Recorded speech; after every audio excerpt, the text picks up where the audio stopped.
اسماعیل بن جعفر نے بیان کیا، ان سے عبداللہ بن دینار نے اور ان سے عبداللہ بن عمر رضی اللہ عنہ نے کہ نبی کریم صلی اللہ علیہ وسلم نے فرمایا، ہاں اگر کسی کو قسم کھانی ہی ہو تو اللہ کے سوا اور کسی کی قسم نہ کھائے۔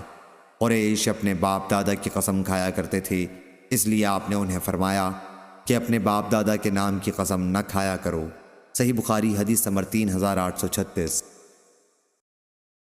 یحییٰ بن سلیمان نے بیان کیا، کہا مجھ سے عبداللہ بن وہب نے بیان کیا کہ مجھے عمرو بن حارث نے خبر دی، ان سے عبد الرحمن بن قاسم نے بیان کیا کہ قاسم بن محمد ان کے والد جنازے کے آگے آگے چلا کرتے تھے اور جنازے کو دیکھ کر کھڑے نہیں ہوتے تھے۔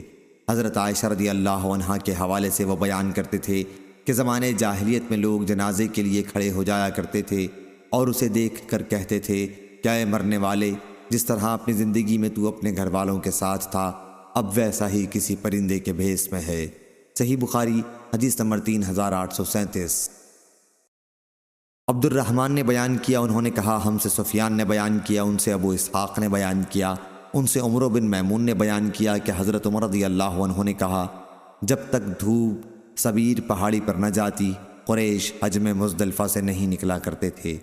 نبی کریم صلی اللہ علیہ وسلم نے ان کی مخالفت کی اور سورج نکلنے سے پہلے آپ نے وہاں سے کوچ کیا۔ صحیح بخاری حدیث نمبر 3838۔ اسحاق بن ابراہیم نے بیان کیا، کہا کہ میں نے ابو اسامہ سے پوچھا، کیا تم لوگوں سے یحییٰ بن محلب نے یہ حدیث بیان کی تھی کہ ان سے حسین نے بیان کیا، ان سے اکرمہ نے قرآن مجید کی آیت میں وَكَأْسًا دِحَاقًا کے متعلق فرمایا کہ معنی ہے بھرا ہوا پیالہ جس کا مسلسل دور چلے۔ صحیح بخاری حدیث نمبر 3839۔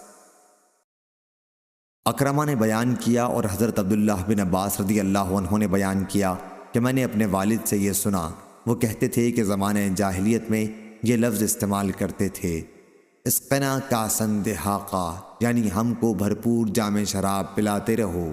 صحیح بخاری حدیث نمبر 3840۔